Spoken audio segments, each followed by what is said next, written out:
Hello everyone. 9th episode के start में देखते हैं कि चौफेन चिंगकोए की प्लेस के बाहर आता है और घुटनों पर बैठ जाता है। तो उसका फॉलोअर चिंगकोए से कहता है कि आप प्रिंस को क्षमा कर दें और इन्हें क्योर करें। तो चिंगकोए कहती है कि थर्ड प्रिंस से कहो कि फर्स्ट प्रिंस से जाकर अपोलोजाइज करें। तो सोशाई चिंगकोए से कहती है कि आप अपनी आवाज देखें, आप थर्ड प्रिंस के लिए बहुत वरीड हैं और अगर आप उन्हें क्योर नहीं करना चाहती तो इतने टाइम से ये हर्ब्स ग्राइंड क्यों की जा रही हैं। तो चिंगकोए बहुत गुस्से में कहती है कि मैं चाहती हूँ कि ये सारी लाइफ ऐसे ग्रीन ही रहे। तो सोशाई कहती है कि आप झूठ बोल रही हैं और चौफेन को इशारा करती है कि तुम लोग अंदर आ जाओ। और जब वो लोग अंदर जाते हैं तो फॉलोअर चिंगकोए से कहता है कि प्रिंस ने अपना फेस तो क्योर कर लिया है मगर इसके हाथ ठीक नहीं हो रहे। तो चिंगकोए कहती है कि तुम्हारा प्रिंस खुद से बोल नहीं रहा तो इस बात का क्या मतलब है। तो फॉलोअर वहाँ कुछ खाने रखता है और कहता है कि प्रिंस ने ये खाने खुद आपके लिए बनाए हैं और इस तरह वो आपको अपोलोजाइज कर रहे हैं। तो चौफेन ने कभी सॉरी किसी को करना नहीं सीखा था तो वो चॉपस्टिक चिंगकोए को देता है और कहता है कि आप खाना टेस्ट करें। तो चिंगकोए उसकी बात नहीं मानती और कहती है कि आप जाकर पहले फर्स्ट प्रिंस को अपोलोजाइज करें। तो फिर चौफेन एक हेयर पिन निकाल कर उसे गिफ्ट करता है और कहता है कि आप मुझे क्षमा कर दें क्योंकि मुझे लगता है कि आपको अपसेट करना बहुत बड़ी मिस्टेक है और मैं वुडी से सॉरी नहीं करूंगा और चाहें तो आप मुझे पनिश कर सकती हैं। और दोनों चुपचाप एक दूसरे को देखे जाते हैं और कोई भी अपनी जिद से नहीं हारता। तभी फॉलोअर कहता है कि आज मीटर शावर नाइट है और आप जाकर एक साथ फॉलिंग स्टार्स देखें और वहाँ बैठकर हार्ट टू हार्ट कन्वर्सेशन करना। और वो इतनी रोमांटिक जगह है कि वहाँ जाकर आप दोनों की मिसअंडरस्टैंडिंग दूर हो जाएंगी। दूसरी साइड पे देखते हैं कि हुशी स्टार शावर को देख रही थी और जब स्टार्स नीचे गिरते हैं तो वो डर जाती है। तभी चिंगहे जो वहाँ आता है तो उसे कहता है कि ये स्टार तुम्हें हर्ट नहीं करेंगे और अगर फिर भी तुम्हें डर लग रहा है तो तुम मेरे साथ रहो तो तुम्हें डर नहीं लगेगा। और जिवे अपने पपी यानी लिंगजोए के साथ मीटर शावर देखने आई हुई थी मगर लिंगजोए क्योंकि शैतान को पसंद करता था और वह ये भी बात जानता था कि जो कपल एक साथ मीटर शावर को देखते हैं उनकी फ्यूचर में शादी हो जाती है, इसलिए उससे अच्छा नहीं लग रहा था कि वो जिवे के साथ रहे। और दूसरी साइड पे देखते हैं कि योकिन शैतान को लेकर स्टारी भी चला जाता है ताकि पैलेस में उन्हें कोई तंग न करे। तो वहाँ पहुंचकर शैतान से कहता है कि तुम पीछे हटो और शैतान बहुत मुश्किल से पीछे तो होती है मगर वो देखता है कि शैतान बिल्कुल फ्रीज हो चुकी थी और उसे ऐसे देखकर कहता है कि मुझे याद नहीं रहा कि तुम एक मॉडल हो और यहाँ फ्रीज होने वाली सर्दी है। और फिर उसे कहता है कि तुम काम डाउन रहो तो मैं ये ठीक कर देता हूँ। तो वो स्पेल यूज करके एक स्टार को नीचे बुलाता है जिसमें फायर थी और उधर चौफेन चिंगकोए को स्टार शावर दिखाने लाता है तो वहाँ बहुत सर्दी थी तो उसे गाउन पहनाता है और उसे कहता है कि इस जगह बहुत ठंड होती है और मैंने कोल्ड बे को आज सील कर दिया था और फिर भी तुम ह्यूमन हो इसलिए तुम्हें ज्यादा सर्दी लग रही है। और चिंगकोए क्योंकि इतने ज्यादा स्टार्स को गिरते पहली बार देख रही थी तो वो खुशी में अपना सारा गुस्सा भूल जाती है। तो चौफेन एक अम्ब्रेला निकालता है और उसे कहता है कि अगर आप इसके नीचे खड़ी होंगी तो स्नो फॉलिंग आपको इरिटेट नहीं करेगी। और चौफेन उसे सेड्यूस करने के लिए कहता है कि ये सीन तो बहुत खूबसूरत है मगर फिर भी तुम्हारे जितना नहीं। और फिर पूछता है कि क्या आप जानती हैं कि डीमन क्लैन के इस एरिया में इतने स्टार्स क्यों गिरते हैं। तो चिंगकोए कहती है कि मुझे नहीं पता। तो चौफेन उसे बताता है कि इस लैंड पर फुजू क्लैन रहता था और मेरे फादर ने 2 बॉर्डर्स को मिलाने के लिए यहाँ पूरे क्लैन को खत्म कर दिया। और फिर उसे बताता है कि उसने एक खूबसूरत औरत को जिंदा छोड़ दिया और वो मेरी माँ है। और फिर बताता है कि मेरी माँ को किंग ने 1000 साल से एक जगह पर सील कर रखा है और सर्दी में उसके पास पहनने के लिए गर्म कपड़े भी नहीं होते थे और ना खाने के लिए अच्छा खाना था। और फिर कहता है कि उसकी लाइफ एक बेकारी से भी बुरी थी। और चिंगकोए को बताता है कि एक रात में अपनी माँ को गर्म कपड़े देने गया तो मैं एक होल में फंस गया था। तो सोशाई और चौफेन के फॉलोअर दूर बैठे उनकी बातें सुन रहे थे। तो सोशाई फॉलोअर से पूछती है कि क्या वाकई प्रिंस ने पूरी रात होल में गुजारी थी।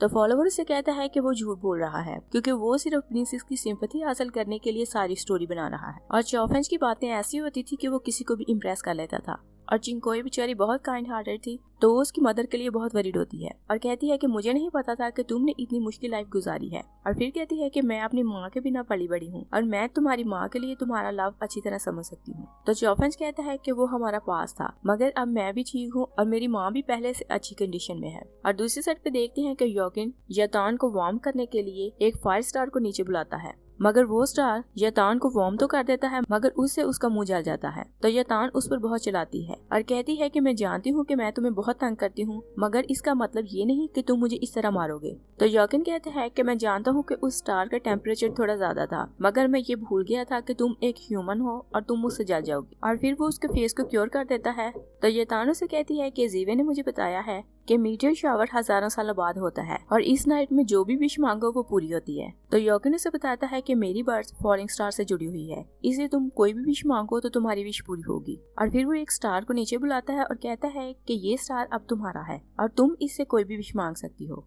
तो यतान हैरान होकर उसे देखती है कि उसमें इतना बड़ा चेंज कैसे आया कि वो उसकी परवाह कर रहा है। तो योकिन उसे कहता है कि इससे पहले कि देर हो जाए तुम अपनी विश मांग लो। तो यतान ऊंची आवाज में विश मांगती है कि मैं चारों रैलम में स्ट्रॉन्गर बनना चाहती हूँ और मैं चाहती हूँ कि चारों रैलम मेरे हो जाएं और सब मेरे सामने झुके। तो योकिन जल्दी से उस स्टार को वहाँ से भेज देता है। तो यतान फिर से उस पर चिल्लाती है कि तुमने इस स्टार को गायब क्यों कर दिया। तो योकिन कहते हैं कि तुम्हारी विश पूरी होने के लायक नहीं, क्योंकि तुम्हारी विश में सिर्फ प्राउडनेस थी और प्राउडनेस हर चीज को बर्बाद कर देती है। और फिर उसे कहता है कि अगर तुम स्ट्रॉन्ग बनना चाहती हो तो तुम अपनी कल्टीवेशन किया करो, मगर तुम इस तरह के शॉर्ट का यूज ना किया करो। तो यतान उसे कहती है कि तुम स्टार को वापस बुलाओ, मुझे कुछ और विश मांगनी है। तो योकिन उससे पूछता है कि क्या वाकई तुम्हें लगता है कि स्टार तुम्हारी विश पूरी कर सकते हैं। तो यतान उससे पूछती है कि फिर मेरी विश कौन पूरी करेगा। तो योकिन उसे बताता है कि विशेस मीटियर स्टार्स नहीं बल्कि मीटियर स्टार्स का गॉड पूरी करता है और वो लोगों की विशेस सुनता है और जो विश पूरी करने के लायक होती है उसे पूरी कर देता है। तो यतान को उसने पहले बता दिया था कि मीटियर स्टार का गॉड वो है। तो यतान उससे पूछती है कि क्या तुम चाहते हो कि मैं तुमसे विश मांगूं। तो योकिन उसे कहता है कि अगर तुम्हारी विश पूरी करने के लायक हुई तो पूरी जरूर होगी। तो यतान कहती है कि मेरी ये विश तुम इजीली पूरी कर सकते हो। तो वो आंखें बंद करके अपने फोरहेड की तरफ इशारा करती है। तो योकिन कहता है कि तुम चाहती हो कि मैं ये स्पेल तुम्हारी बॉडी से रिमूव कर दूं। तो यतान कहती है कि तुम ये काम इजीली कर सकते हो। तो योकिन कहता है कि अगर तुम इसी तरह बिहेव करती रही तो मैं ये स्पेल फिर तुम पर लगा दूंगा। और फिर वो स्पेल रिमूव करने लगता है तो वो स्पेल रिमूव नहीं होता। तो यतान से कहता है कि तुमने इसे रिमूव करने के लिए खुद से बहुत बार कोशिश की है और इसकी सिक्योरिटी मेजर्स ट्रिगर कर गए हैं और इसे रिमूव करवाने के लिए तुम्हें 1 माह वेट करना पड़ेगा। तो यतान सोचती है ये स्पेल मेरे मरने तक भी रिमूव नहीं होगा और वो चाहती थी कि ये स्पेल उसकी बॉडी से रिमूव हो जाए तो वो जाकर चिंकोई की हेल्प कर सके। और फिर सोचती है कि पता नहीं वो बेचारी कितना टाइम और सफर करेगी। तो डिसअपॉइंट होकर वहीं बैठ जाती है और कहती है कि चारों रैलम में एक मैं ही हूँ जो सबसे बदकिस्मत है और 18 साल में एक बार भी मेरी लाइफ में कुछ भी अच्छा नहीं हुआ। और फिर कहती है कि मेरी शादी हुई तो वो भी एक मैस था और उसी के कारण मैं यहाँ हेमन आ चुकी हूँ और अब मैं स्पेल से लड़ रही हूँ और स्टार्स भी मुझे हर्ट कर रहे हैं। और फिर कहती है कि पता नहीं मैं जिंदा क्यों हूँ। तो योकिन भी वहीं उसके पास बैठ जाता है और उसे इतना उदास देकर कहता है कि तुम उस स्टार को देखो और उसे बताता है कि इस स्टार को टॉप रूफ मेंशन कहते हैं और इसे देखने में लगता है कि जैसे कोई सोल्जर जंग जीतने के बाद अकेला खड़ा हो और उसका मुकाबला करने वाला कोई ना हो और सब इससे डरते हैं कि जो कोई इसके पास से गुजरेगा वो उसे मार देगा। तो यतान कहती है कि मुझ में और इस स्टार में कोई डिफरेंस नहीं और योकिन की तो उसकी बातों की समझ नहीं आ रही थी, इसलिए कहता है कि स्टार्स और लोगों की लाख में कोई कनेक्शन नहीं होता। और फिर उसे बताता है कि ये सब लोगों की बनाई हुई बातें हैं कि ये शगुन है और ये अपशगुन। और वो ये भी जान गया था कि यतान खुद को उस स्टार से कंपेयर कर रही है और इसे कहता है कि ये स्टार बहुत स्ट्रॉन्ग है और कोई भी हिम्मत नहीं करता कि उस स्टार से जाकर लड़े या उसके पास जाए, मगर इस स्टार के लोग अगर अपने बिहेवियर में चेंज लाएं तो उनकी फेट भी चेंज हो सकती है और उनकी विशेष भी पूरी हो सकती है। और यतान से कहता है कि तुम बिल्कुल इसी स्टार जैसी हो जो बागी तो है मगर बहुत टैलेंटेड है। और फिर कहता है कि अगर तुम अपनी मिस्टेक्स ठीक कर लो तो चारों रैलम तुम्हारी रिस्पेक्ट करेंगे। और मीटियर शावर का गॉड वो खुद था तो वो स्पेल यूज करता है और उस टॉप रूफ स्टार को नीचे ले आता है। और यतान से कहता है कि ये स्टार मैं तुम्हें ग्रांट करता हूँ और मैं चाहता हूँ कि तुम्हारी लाइफ स्टार्स की तरह हो जो आकाश पर चमके और अर्थ पर तुम्हें किसी का डर ना हो और चारों रैलम तुम्हें एडमायर करें और तुम्हें रिस्पेक्ट दें। और योकिन उसे पूरे दिल से ये सारी ब्लेसिंग ग्रांट करता है। तो यतान उसकी बातें सुनकर बहुत इमोशनल हो जाती है क्योंकि वो जानती थी कि वो खुद गॉड है, इसलिए वो उसके लिए विश नहीं मांग रहा बल्कि उसे सब कुछ दे रहा है। तो वो बहुत इमोशनल होती है क्योंकि वो लाइफ में यही सब कुछ चाहती थी और उसके बायोलॉजिकल फादर ने भी कभी उसकी इतनी केयर नहीं की थी। तो योकिन उसे कहता है कि तुम इस जेस्चर को चाहे फेंक देना और चाहे आकाश में वापस भेज देना। और शैतान को अपनी लाइफ में कभी इतना प्यार और केयर नहीं मिली थी तो वो योकिन की तरफ देखे जा रही थी और योकिन भी जानता था कि वो बहुत इमोशनल हो रही है, इसलिए कहता है कि मैं तुम्हें वापस ले चलता हूँ। तो यतान कहती है कि जैसे हम वापस आए थे अगर मुझे वैसे ही वापस जाना पड़े तो मैं यहाँ मर जाऊंगी मगर वापस नहीं जाऊंगी। तो योकिन को पता था कि वो यहाँ फ्रीज होकर आई है, इसलिए अपना गाउन उतार कर उसे देता है और उसे अपने साथ लेकर पैलेस वापस चला जाता है। दूसरी साइड पे देखते हैं कि चौफेन चिंकोई को एक लॉकेट दिखाता है और कहता है कि ये लॉकेट मेरी माँ का है मगर आपसे ये तुम्हारा है। तो चिंकोई कहती है कि ये लॉकेट बहुत प्रेशियस है इसलिए मैं इसे अपने पास नहीं रख सकती। तो चौफेंस कहता है कि इतने सालों से ये अपने मास्टर का वेट कर रहा था और वो तुम हो और वो स्पेल यूज करके लॉकेट उसे पहना देता है। तो चिंकोई से पूछती है कि तुमने फर्स्ट प्रिंस को हर्ट क्यों किया था। तो चौफेंस फिर से कोई स्टोरी बनाने लगता है, मगर उसे कोई स्टोरी याद नहीं आती। तो फिर वो कहता है कि मैं नहीं चाहता था कि वो तुम्हारे पास आए और तुम्हारी रियल आइडेंटिटी जाने। और फिर कहता है कि मुझे इस बात से डर लगता था कि जिस तरह तुम मेरी केयर करती हो उसकी भी करोगी। और वहाँ क्योंकि बहुत सर्दी थी तो चिंकोए बेहोश हो जाती है। तो चॉफेंज अपने फॉलोवर और सोशाई के साथ मिलकर उसे डीमन रैलम वापस ले जाता है। और उधर हम देखते हैं कि सारे इमॉर्टल्स योकिन और योतान को नीचे आते देख रहे थे। लिंगजोई उन्हें देखकर सोचता है कि योतान, मैं तुम्हें इमॉर्टल्स का टॉर्चर और नहीं सहने दूंगा और मैं तुम्हें यहाँ से लेकर चला जाऊंगा। और मास्टर्स उन्हें देखकर कहते हैं कि दोनों हर टाइम लड़ते तो रहते हैं मगर एक दूसरे से बहुत प्यार करते हैं। और जीवे अपनी मदर से कहती है कि आपने बहुत अच्छा प्लान बनाया था और अब लगता है कि दोनों एक दूसरे से बहुत मोहब्बत करने लगेंगे। और दोनों का एटीट्यूड वाकई चेंज हो चुका था और योकिन योतान की बहुत केयर कर रहा था और वो ये भी जानता था कि उसे सर्दी लग रही होगी, इसलिए चाय बनाकर उसे देता है। तो योतान उसे कहती है कि मैं अब बिल्कुल ठीक हूँ और फिर अपना हाथ उसके हाथ पर रख कहती है कि देखो मेरे हाथ गर्म हो चुके हैं, इसलिए तुम अब और चिंता ना करो। नेक्स्ट सीन में देखते हैं कि चिंकोए जाग चुकी थी। तो चॉफेंज उसे पूछता है कि तुम्हें क्या याद है। तो चिंकोए उसे वो सारी स्टोरी बताती है जो चॉफेंज ने उसे अपनी मदर के बारे सुनाई थी। तो चॉफेंज उसे पूछता है कि तुम्हें कुछ और याद नहीं। तो चिंकोए उसे कुछ नहीं बता पाती और फिर उसके हाथों को देखकर कहती है कि मैं तुम्हारे हाथों को तो भूल ही गई थी। और फिर वो एक मेडिसिन देती है तो चॉफेंज के हाथों का कलर ठीक हो जाता है। मगर अपनी माँ के बारे चॉफेंज ने उसे जो कुछ बताया था वो सब कुछ चिंकोए के माइंड से निकल नहीं पा रहा था। तो कहती है कि तुम्हारी माँ ने सालों कैद में गुजारी है और सर्दी में गर्म कपड़ों के बिना उन्होंने पता नहीं कैसे गुजारा किया होगा। और फिर कहती है कि मैं जाकर उनकी केयर करना चाहती हूँ। और चॉफेंज जानता था कि वो सब कुछ झूठ था। तो कहता है कि वो पास की बात थी मगर अब माँ ठीक है। तो चिंकोए कहती है कि उन्होंने इतने सालों टॉर्चर सहा है और वो किसी टाइम भी बीमार हो सकती हैं, इसलिए मुझे जाकर उन्हें चेक करना है। तो चॉफेंज उसे रोकने लगता है और फिर कुछ सोचकर कहता है कि मुझे लगता है कि अब तक उन्हें एक नहीं बल्कि कई बीमारियां लग चुकी होंगी, इसलिए तुम्हें उनसे मिलने जरूर जाना चाहिए। और चिंकोए मेडिसिन का बैग पैक करने लगती है। तो चॉफेंज अपने फॉलोवर से कहता है कि जाके माँ को सब कुछ बताओ और वहाँ जाकर सब कुछ रेडी करने में उनकी हेल्प करो। और चॉफेंज की मदर की मेंटल कंडीशन कभी कभार खराब होती थी मगर इस टाइम वो बिल्कुल ठीक लग रही थी। फॉलोवर वहाँ आता है तो कहता है कि चॉफेंज यहाँ किसी लड़की को लाने वाला है। तो शोए कहती है कि मैं जानती हूँ कि वो कई लड़कियों से फ्लर्ट करता रहता है। और फिर जब उसे बात समझ आती है तो कहती है कि वो उसे यहाँ लाने वाला है, तो इसका मतलब ये है कि मुझे अपनी होने वाली वाइफ से मिलाने ला रहा है। तो फिर वो पूछती है कि क्या वो उसे शादी करने वाला है। तो फॉलोवर कहता है कि सिचुएशन बहुत कॉम्प्लिकेटेड है क्योंकि प्रिंस चाहता है कि वो लड़की भी उससे मोहब्बत करे। और फिर उसे बताता है कि उसने झूठी स्टोरी बनाकर उसे इमोशनल किया है और वो लड़की आपकी ट्रीटमेंट करने 1 घंटे में यहाँ आने वाली है। तो शोए उस पर बहुत गुस्सा होती है और कहती है कि इतने कम टाइम में मैं सब कुछ रेडी कैसे करूंगी। मगर वो चॉफेंज की खुशी की खातर सब कुछ रेडी कर लेती है और अपनी प्लेस को बहुत गंदा करवाकर खुद भी बार बन कर लेट जाती है। और चिंकोए वहाँ आती है तो उनकी प्लेस देखकर बहुत अपसेट होती है और शोए भी अपने बेटे की तरह बहुत अच्छी एक्टिंग कर रही थी। चॉफेंज कहता है कि माँ, मैं आपके लिए किसी हीलर को लाया हूँ। तो शोए चिंकोए के गले में लॉकेट देकर इशारे से उससे पूछती है कि क्या ये मेरी होने वाली बहू है। तो चॉफेंज भी सर हिलाता है। तो चिंकोए ने बताती है कि मैं प्रिंसेस योतान हूँ। तो उसका नाम सुनकर शोए के होश उड़ जाते हैं और कहती है कि ये तो क्राउन प्रिंसेस है। और फिर वो उठने लगती है कि प्रिंसेस को चॉफेंज का सारा सच बताए, मगर चॉफेंज उन्हें उठने नहीं देता और रिक्वेस्ट करता है कि इस बार मेरी हेल्प कर दें। और चिंकोए जब उनकी पल्स चेक करने लगती है तो शोए पूछती है कि तुम एक ह्यूमन होकर डीमन में शादी क्यों कर रही हो।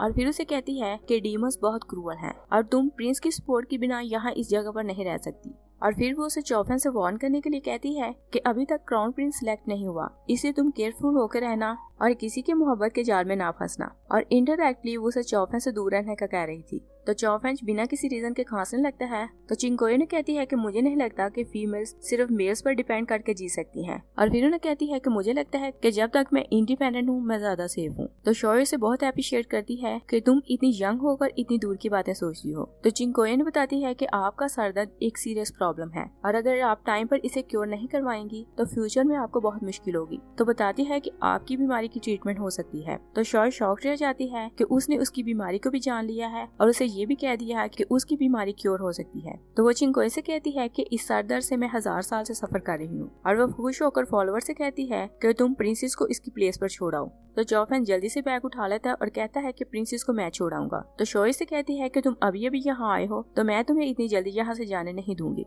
और चॉफेंज जानता था कि बाद में उसे बहुत डांट पड़ने वाली है। तो फॉलोवर भी चाहता था कि उसे उसके झूठों पर डांट पड़े, इसलिए जल्दी से उसके हाथों से बैग पकड़ लेता है और कहता है कि तुम यहीं रहो। नेक्स्ट सीन में देखते हैं कि योतान अपने पैलेस प्लेस वापस आती है तो टॉप रूफ स्टार के जेसर को हाथ में पकड़े हुए बैठी थी और योकिन की बातों को याद कर करके मुस्कुरा रही थी। तो बर्ड उसे ऐसे देखती है तो पूछती है कि तुम अकेडमी क्यों नहीं गई। तो शैतान उसे कहती है कि मैं यहाँ रहकर स्पेल की प्रैक्टिस करना चाहती हूँ। तो बर्ड उसे पूछती है कि तुम इस पत्थर को देखकर पागलों की तरह स्माइल क्यों कर रही हो। तो शैतान कहती है कि ये कोई आम पत्थर नहीं, और फिर उसे कहती है कि तुम नहीं समझोगी इसलिए तुम रहने दो। तो बर्ड उसे कहती है कि मुझे तुम्हारे साथ स्टार शावर देखने जाना चाहिए था ताकि मुझे पता चलता कि वहाँ क्या हुआ है। और फिर वो उससे पूछती है कि क्या तुम योकिन से मोहब्बत करने लगी हो। तो शैतान इधर उधर देखने लगती है और फिर बर्ड का गुस्सा देखकर कहती है कि ऐसा कुछ नहीं, और फिर कहती है कि मैंने समझा कि योकिन मेरे बारे में कभी अच्छा नहीं सोच सकता, मगर उसने प्रूव कर दिया कि मैं गलत थी। और बर्ड को फिर गुस्से में देखती है तो कहती है कि इसका मतलब ये नहीं कि मैं उससे मोहब्बत करती हूँ। तो बर्ड उस पर चिल्लाती है कि तुम अगर योकिन से मोहब्बत करोगी तो मेरे मास्टर का क्या बनेगा। तभी लिंगजॉय वहाँ आता है तो दोनों उसे देखकर बहुत खुश होती हैं। तो बर्ड उसे गले लगाने लगती है मगर लिंगजॉय जाकर शैतान को गले लगा लेता है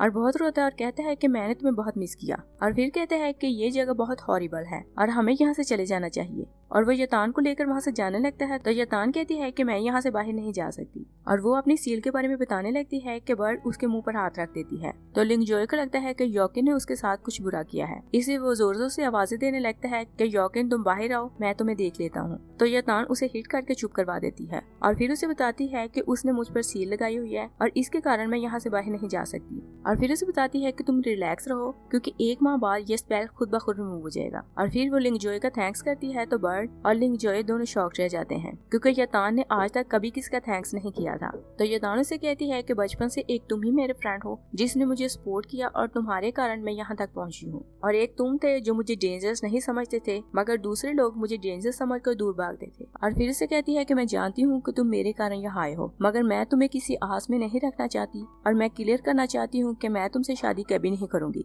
तो लिंगजॉय से कहता है कि आज से पहले तुमने बहुत बार मुझे रिजेक्ट किया है मगर आज तुमने मुझे रिजेक्ट किया तो तुमने जरा भी हेजिटेट नहीं किया। तो तुम मुझे बताओ कि क्या तुम योकिन से मोहब्बत करने लगी हो। तो शैतान कहती है कि मैं उस हार्टलेस से कभी मोहब्बत नहीं कर सकती और ना वो कभी मुझे यहाँ बाउंड करके रख सकता है। तभी बादल जोर जोर से गरजने लगते हैं। तो बर्ड कहती है कि मुझे लगता है कि तुम्हारे झूठ बोलने पर तुम्हें वार्निंग मिली है। और वो सब बाहर आते हैं तो वहाँ का सीन देखकर लिंगजॉय कहता है कि मुझे लगता है कि गोशाई सील में कुछ प्रॉब्लम हुआ है। तो बहुत वरीड होकर बर्ड से कहता है कि तुम जाओ और बीस्ट एडम को इन्फॉर्म करो और पता करो कि मेरे पेरेंट्स सेफ हैं कि नहीं। और शैतान की बॉडी में योकिन का स्पेल स्पार्क करने लगता है और होशी भी वहाँ आती है और स्पेल को स्पार्क करते देखकर कहती है कि मुझे लगता है कि आप कुछ गलत प्लान कर रही हैं, इसी कारण ये स्पेल स्पार्क कर रहा है। मगर लिंगजॉय कहता है कि ये स्पेल इसलिए स्पार्क कर रहा है कि इसका मास्टर किसी खतरे में है। तो शैतान योकिन के लिए वरीड हो जाती है। यही 9th एपिसोड फिनिश हो जाती है। Thanks for watching.